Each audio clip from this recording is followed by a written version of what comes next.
का जो ये वीडियो है वह गॉसेस थ्योरम से रिलेटेड कुछ इंपॉर्टेंट कॉन्सेप्चुअल्स न्यूमेरिकल से है। इसके पहले वाले वीडियो में हमने पार्ट 1 और पार्ट 2 के वीडियो के अंतर्गत हमने गॉसेस थ्योरम के कुछ इंपॉर्टेंट न्यूमेरिकल को सॉल्व करना सीखा। अब कुछ और पार्ट रह गया था जिसको मैंने इस पार्ट 3 वाले वीडियो में ऐड किया है। तो इस वीडियो के अंतर्गत जो पहला क्वेश्चन है उस क्वेश्चन में 5 फिगर मैंने दे रखा है और भी कुछ क्वेश्चन को इसमें इंक्लूड करूंगा, जिसमें 2 कॉनिकल शेप, एक सिलेंड्रिकल शेप, एक स्फीयर और एक हेमी स्फीयर को यूनिफॉर्म इलेक्ट्रिक फील्ड में प्लेस्ड कर दिया गया है। तो आपको यह बताना है कि इन सारे बॉडी से जो इलेक्ट्रिक फ्लक्स होगा वो कितना लिंक करेगा। तो पहला फिगर देखते हैं कॉनिकल शेप के लिए। तो कॉनिकल शेप में हम लोग ये देखेंगे कि जो इलेक्ट्रिक फील्ड है वो इलेक्ट्रिक फील्ड इसके जो ये हाइट होगा उसके परपेंडिकुलर है फिगर के आधार पर।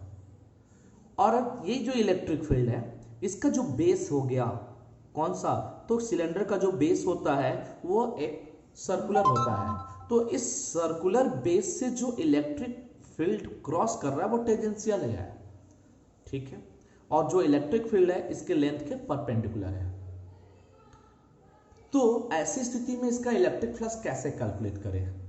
तो जब भी कुछ इस तरह का फिगर आएगा तो आप सबसे पहले ये ध्यान दीजिएगा कि जब इलेक्ट्रिक फील्ड जो इसके प्लेन के परपेंडिकुलर, जैसे मान लीजिए इसके हाइट के परपेंडिकुलर है, तो इसी के अलोंग आप इसका क्रॉस सेक्शनल एरिया देखना चाहिएगा। इसी की तरह क्रॉस सेक्शनल एरिया देखेंगे जिससे उसके क्रॉस सेक्शनल एरिया से इलेक्ट्रिक फील्ड उसके प्लेन के परपेंडिकुलर होगा। पहले यह ध्यान देना होगा। चलिए हम इसको फिगर से समझते हैं। तो इस तरह हमने एक कॉनिकल शेप बनाया। मान लीजिए इसका वर्टेक्स ए हो गया, सेंटर ओ है। अब हम लोग ये देखें, अगर हम इसको ज्वाइन करें ऐसे तो ये आपको एक सर्कल का डायमीटर दिखाई देगा। इसको सर्कल के बेस से नीचे से देखा जाए तो ये एक डायमीटर हो गया। अब इस वर्टेक्स को इस पॉइंट से मिला दीजिए। मान लीजिए ये जो पॉइंट था वो बी था और ये पॉइंट सी था। आप इसको जरा मिलाइए और इसको मिलाइए। तो ये जो मैंने रेड कलर से इसको ज्वाइन किया, अब ये किस शेप में प्राप्त हुआ? तो ये जो शेप है ये मैंने इस तरह इसको साइडेड कर दे रहा हूं, थोड़ा सा और क्लियर हो कि ये शेप किस तरह का है। तो ये एक ट्रायंगुलर शेप मिला जिसमें हाइट हो गया OA और बेस हो गया BC।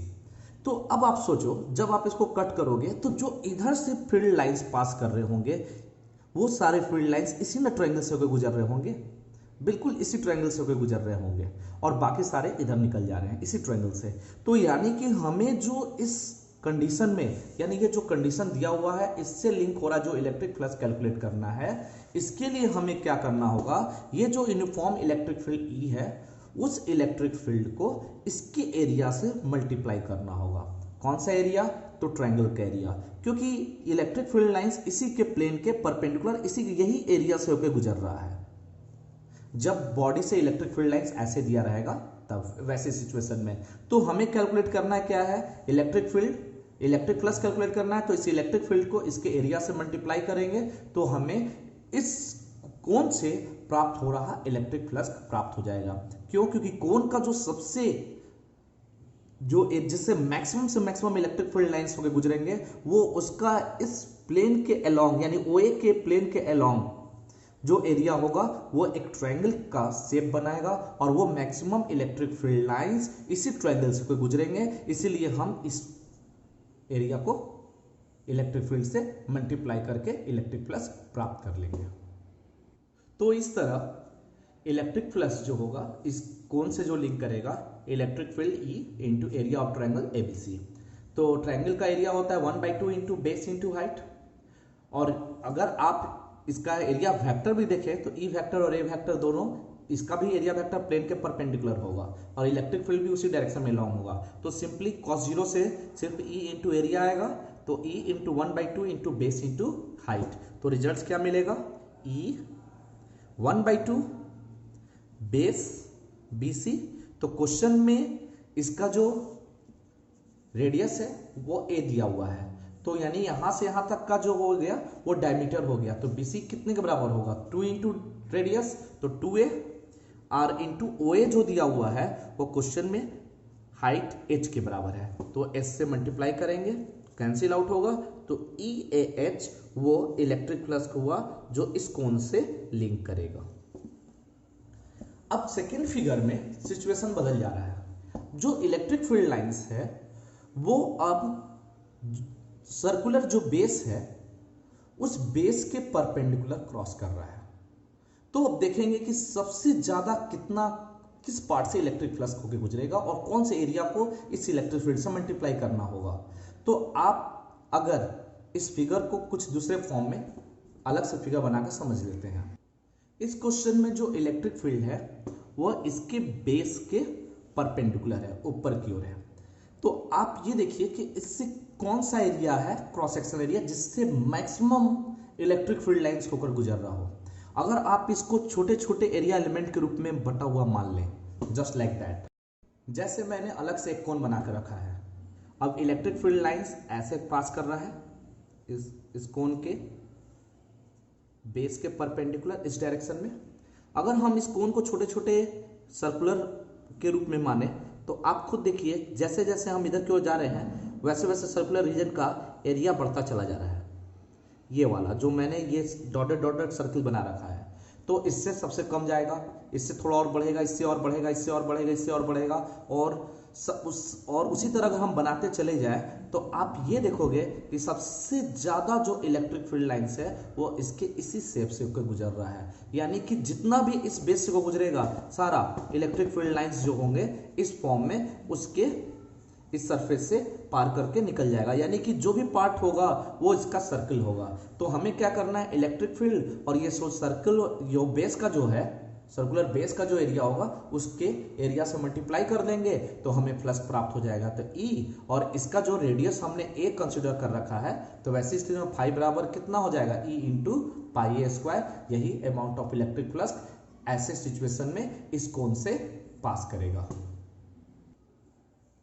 तो then amount of electric flux linked with the cone in the given situation, so we can write phi is equal to E into area of circular base, E into area of circular base, this becomes radius A, so it becomes pi a square. So this is the accurate results of the amount of electric flux which is passes through the given cone in the given electric field. अब figure सी में कोन की जगह अब है, एक तो कोन हो गया, अब सिलेंडर हो गया। अब सिलेंडर से लिंक हो रहा इलेक्ट्रिक फ्लक्स कैलकुलेट करना है, तो ठीक है इसको भी कैलकुलेट करके देख लिया जाए। तो इलेक्ट्रिक फ्लक्स कैलकुलेट करने के लिए इसमें हम देखेंगे कि इसमें कितने फेसेस हैं। तो दो सर्कुलर शेप है और एक कर्व सरफेस है, तो तीनों का अमाउंट ऑफ इलेक्ट्रिक फ्लक्स निकाल लेते हैं अलग अलग और फिर सबको जोड़ देंगे, जो रिजल्ट आएगा वो हमारा आंसर होगा। तो देखते हैं। तो इस क्वेश्चन में हम लोगों ने देखा कि जो इलेक्ट्रिक फील्ड लाइंस है इस वाले फेस से एंटर कर रहा है और इस वाले फेस से, यानी ये जो कर्व सरफेस जो बना हुआ है इससे आउट बाहर की ओर हो रहा है। और जो इलेक्ट्रिक फील्ड है वो सर्कुलर अपर टॉप वाले फेस और सर्कुलर बॉटम वाले फेस से टेंजेंशियल क्रॉस कर रहा है। और ये इलेक्ट्रिक फील्ड यूनिफॉर्म है जिसका वैल्यू E है। तो अब हमें इलेक्ट्रिक फ्लक्स कैलकुलेट करना है। तो अपर वाले को फर्स्ट कंसीडर कर लिया जिसका एरिया वेक्टर ऊपर की ओर होगा, A1 कंसीडर कर रखा। सेकेंड वाला जो है वो कर्व सरफेस है, इधर वाले के लिए एरिया वेक्टर मैंने इधर दे रखा हूं। इधर मान लीजिए कर्व सरफेस है तो इसको हम A2 इधर की ओर दे दिए, इधर वाले को A3 और इधर वाले को A4। अब देखिए तो इलेक्ट्रिक फील्ड जो है वो हमारा लेफ्ट टू राइट है, तो जितने भी कर्व सरफेस है उससे लिंक हो रहा इलेक्ट्रिक फ्लक्स प्राप्त कर लेते हैं। तो मैंने जानबूझ कर, देखिए कर्व सरफेस एक ही है, लेकिन हम जानबूझकर हमने दो एरिया बनाया, इसलिए क्योंकि यहां पर कुछ डायरेक्शन अलग होगा और यहां पर डायरेक्शन अलग होगा। प्लस, तो इस तरह φ1 प्लस φ2 प्लस φ3 प्लस φ4 हम इनके लिए इलेक्ट्रिक फ्लक्स लिख दिए। φ1 इस टॉप फेस के लिए, φ2 इधर वाले फेस के लिए, φ3 बॉटम वाले फेस के लिए और φ4 ये जो कर्व सरफेस है राइट साइड में उसके लिए। अब लेफ्ट और राइट को अलग अलग दर्शाने का रीजन समझते हैं। तो सबसे पहले हम लोग देखेंगे φ1 और φ2 का, φ1 और φ3 का इलेक्ट्रिक फ्लक्स जीरो होगा। क्यों? क्योंकि ये एरिया वेक्टर और इलेक्ट्रिक फील्ड वेक्टर एक दूसरे पर परपेंडिकुलर है। तो ये दो रिजल्ट्स तो इसी तरह जीरो हो गया। अब बात करते हैं φ2 के बारे में। इलेक्ट्रिक फील्ड कहाँ है? इस वाले पर। तो इलेक्ट्रिक फील्ड इस डायरेक्शन में है, यानी कि लेफ्ट टू राइट, और एरिया वेक्टर इस डायरेक्शन में। हालांकि A2 और A4 इक्वल होगा, यहाँ मैं लिख दे रहा हूँ A2 is equal to A4। वो कब सरफेस एरिया, अगर एरिया एलिमेंट की बात करेंगे इधर वाले तो वो बराबर ही आएगा, और इधर की बात करेंगे तो A1 और A3 वो भी इक्वल ही आएगा।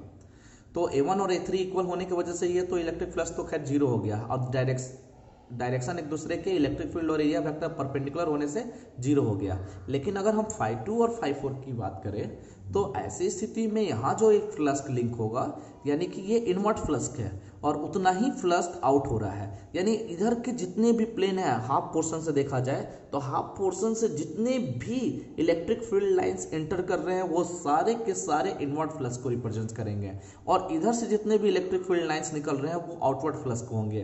तो इनवर्ट फ्लक्स निगेटिव होता है, उसका भी वैल्यू मान लीजिए इनवर्ट फ्लक्स का जो है φ2 जो माना उसका वैल्यू φ, तो ये निगेटिव वैल्यू को रिप्रेजेंट करेगा और ये वैल्यू पॉजिटिव वैल्यू को रिप्रेजेंट करेगा, प्लस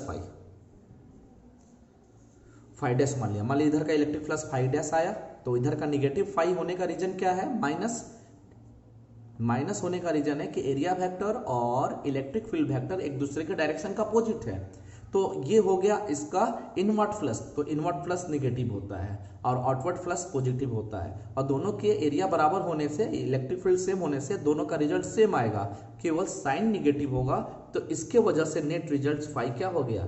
जीरो। क्यों? ये टर्म कैंसिल आउट हो जाएगा, तो नेट फ्लक्स इस सरफेस से जीरो होगा।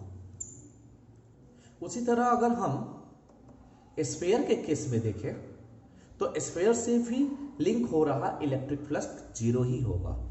क्यों जीरो होगा? उसके लिए जितने भी लाइन इधर एंटर कर रहे हैं, यानी कि इसके हाफ पोर्शन को आप इसको हाफ से डिवाइड कर दो, तो एक हेमी स्फीयर इधर होगा, एक हेमी स्फीयर इधर होगा। तो आधे वाले हेमी स्फीयर से जो फ्लक्स हो रहे हैं वो फ्लक्स जो होंगे वो इनवर्ट फ्लक्स होंगे, और राइट साइड वाले हेमी स्फीयर की बात करें तो उससे जो फ्लक्स होंगे वो आउटवर्ड फ्लक्स होंगे। और हेमी स्फीयर का रेडियस, जब इसको हम अलग अलग दो पार्ट में डिवाइड करेंगे तो दोनों पार्ट का एरिया इक्वल आएगा, तो फ्लक्स का भी अमाउंट इक्वल होगा, बस इधर निगेटिव फ्लक्स और इधर पॉजिटिव, तो net amount of electric flux zero हो जाएगा।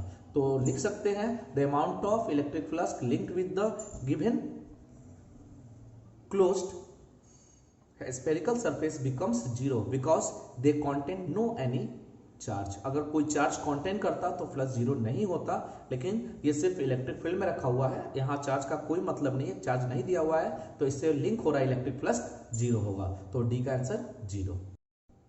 तो इस तरह हम लिख सकते हैं कि electric flux link with the जो स्फीयर होगा वो जीरो होगा।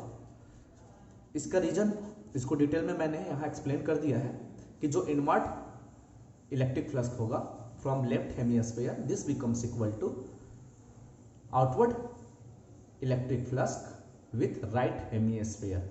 ये दोनों इक्वल होगा और साइन एक दूसरे के निगेटिव होंगे। क्यों? क्योंकि यहां देख लीजिए, इस वाला अगर हेमिस्फीयर की बात करें, ये आधा वाला पार्ट हेमिस्फीयर का, इधर वाला लेफ्ट, तो इधर वाले हेमिस्फीयर से जो इलेक्ट्रिक फील्ड है वो इनवर्ट जा रहा है और इस वाले हेमिस्फीयर से इलेक्ट्रिक फील्ड आउटवर्ड जा रहा है। तो अगर हम दोनों की बात करें तो यहाँ पर जो इलेक्ट्रिक फ्लक्स का आएगा और यहाँ पे इलेक्ट्रिक फ्लक्स, वो दोनों इक्वल अमाउंट पाएगा, लेकिन साइन एक दूसरे के अपोजिट होंगे। तो इधर वाला electric flux inward electric flux हो गया और इधर वाला आउटवर्ड हो गया। इनवर्ट का आप रीजन जानते होंगे। इनवर्ट इलेक्ट्रिक फ्लक्स में फाई निगेटिव क्यों होता है? क्योंकि अगर इसका एरिया फैक्टर देखें, अगर इस पॉइंट पर देखें तो इलेक्ट्रिक फील्ड का डायरेक्शन अपोजिट होगा, और अगर इस पॉइंट पर देखें तो यहाँ इलेक्ट्रिक फील्ड का डायरेक्शन के अलोंग होगा। तो अपोजिट के लिए निगेटिव और सेम डायरेक्शन के लिए प्लस। तो इस तरह हमारा क्लोज सरफेस से, वो भी स्फीयर से लिंक हो रहा है, इलेक्ट्रिक फ्लक्स जीरो होगा।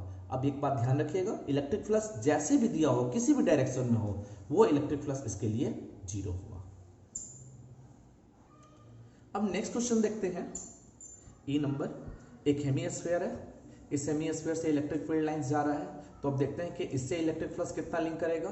तो यहाँ पर सिंपली आप समझ चुके हैं कि इलेक्ट्रिक फ्लक्स कैसे कैलकुलेट कर लेना है। जो भी इलेक्ट्रिक फील्ड लाइंस है वो इसके बेस रीजन से होकर गुजरेगा, जैसा ये फिगर था, इसमें भी बेस रीजन से इलेक्ट्रिक फील्ड लाइंस मैक्सिमम होकर गुजरेगा। तो ऐसी सिचुएशन में, यानी इस हेमिस्फीयर के सिचुएशन में, इलेक्ट्रिक फील्ड लाइंस भी मैक्सिमम इस बेस रीजन से गुजरेगा। तो हम लोग सिंपली, अगर इसका रेडियस आर दिया हुआ है, फिर क्वेश्चन में आर दिया हुआ था, तो इसके एरिया को इससे मल्टीप्लाई कर लेंगे तो वो हमारा इलेक्ट्रिक फ्लक्स प्राप्त हो जाएगा। तो हमें हेमिस्फीयर का सरफेस एरिया नहीं लेना है, हमें बेस का एरिया लेना है, और बेस का एरिया वो सर्कुलर है, तो पाई आर स्क्वायर इंटू ई। तो इस तरह लिख सकते हैं। तो इस प्रकार हम लिख सकते हैं, electric flux linked with the hemisphere from the given electric field phi is equal to E into area of base region pi r square. यही हमारा एक्यूरेट सॉल्यूशन हो गया। नेक्स्ट क्वेश्चन गॉसेस थ्योरम के एप्लीकेशन से related है। इस question में है two parallel infinite line charges. मैंने दो पैरेलल इनफिनिट लाइन चार्ज मान लिया जिसका linear charge density plus lambda, एक पर प्लस लेमडा दिया है, and minus lambda coulomb per metre, minus lambda are placed at a distance 2r in the free space. मान लीजिए ये स्पेस फ्री है, वैक्यूम है, उसमें इन दोनों के बीच की दूरी 2r। तो इसमें सेंटर से लेफ्ट वाले वायर की दूरी r और राइट वाली दूरी कैपिटल R, तो दोनों मिलकर 2r हो गया। What is the electric field Midway between the line charges, यानी इस पॉइंट पर इलेक्ट्रिक फील्ड क्या लेना है। तो अब इस पर पॉजिटिव चार्ज प्रेजेंट है, तो अगर इस वायर को हम पॉजिटिव चार्ज इस तरह दर्शा देते हैं और इस वायर पर निगेटिव चार्ज दिखा देते हैं, तो इस पॉइंट पर इलेक्ट्रिक फील्ड देना है। तो पॉजिटिव चार्ज की वजह से इलेक्ट्रिक फील्ड रेडियली आउटवर्ड और निगेटिव चार्ज की वजह से इसी के तरफ होगा। ये रेडियली आउटवर्ड, तो इसके लिए रेडियली आउटवर्ड हो गया, लेकिन अगर इसके लिए सोचें तो ये रेडियली इनवर्ड होगा। यानी इलेक्ट्रिक फील्ड दोनों जो होगा, एक मान लीजिए E1 हो गया और दूसरा जो हो गया E2, और E1 और E2 जो होगा वो दोनों एक ही डायरेक्शन में होंगे। तो पॉइंट O पर नेट इलेक्ट्रिक फील्ड जो होगा E1 प्लस E2। तो इस प्रकार electric field intensity at the mid point of two parallel line charge E1 plus E2। तो अब हम लोग पढ़े हुए हैं कि इन्फिनाइट लॉन्ग चार्ज की वजह से किसी दूरी पर जो इलेक्ट्रिक फील्ड इंटेंसिटी का जो वैल्यू होता है वो lambda upon 2 pi epsilon into r. तो वो दूरी उस पॉइंट से दूरी है, तो कैपिटल आर यहाँ हो जाएगा, और नेक्स्ट वाला के लिए भी यही रिजल्ट होगा, lambda upon 2 pi epsilon naught into r. तो आप ये सोचते होगे कि सर यहाँ निगेटिव साइन है, माइनस निगेटिव लेमडा है, तो आपने माइनस क्यों नहीं लिया। तो यहाँ पर एक चीज मैं बता दूं, जो इलेक्ट्रिक फील्ड होता है दोनों के मॉड वेक्टर के मॉड का सम होता है, दोनों सेम डायरेक्शन में है, तो यहाँ मैग्नीट्यूड के रूप में लिए हैं। तो मॉड हमेशा कोई भी निगेटिव को पॉजिटिव करेगा, तो इसीलिए हमारा वैल्यू यहाँ प्लस हो गया। अब दोनों को सॉल्व करेंगे तो रिजल्ट आएगा 2 lambda upon 2 pi epsilon naught into r. तो रिजल्ट हो गया E is equal to lambda upon pi epsilon into naught into r. ये मिड पॉइंट पर इलेक्ट्रिक फील्ड इंटेंसिटी का रिजल्ट हो गया, और इसका यूनिट होगा न्यूटन पर कूलम, क्योंकि क्वेश्चन में लेमडा कूलम पर मीटर में मेंशन किया हुआ है, तो इस तरह हम यूनिट को भी मेंशन कर देंगे। अब हम क्वेश्चन नेक्स्ट देखते हैं। A thin metallic sphere of radius capital R carry charge Q on its surface. कह रहा है कि एक स्फेरिकल सेल है जिसका रेडियस कैपिटल R है, उसके सरफेस पर चार्ज Q दिया हुआ है। चलिए इसको हम फिगर से देखते हैं। तो इस तरह मैंने एक स्फीयर कंसीडर किया जिसके सरफेस पर मैंने चार्ज Q दे दिया, और इसका जो सेंटर है स्फीयर का वो O है। अब क्वेश्चन में आगे कहता है कि a point charge Q/2 is placed at its centre C on another charge plus 2q is placed outside the cell at a distance x from the centre. यानी कि सेंटर पर q/2 चार्ज प्लेस्ड है और centre से x दूरी पर 2q charge present है, जैसा कि फिगर में दिखाया गया है। तो यहां सेंटर पर मैंने q/2 दिखा दिया चार्ज, और सेंटर से कुछ दूरी पर जो चार्ज है, यानी x दूरी पर जो चार्ज है वो 2q है।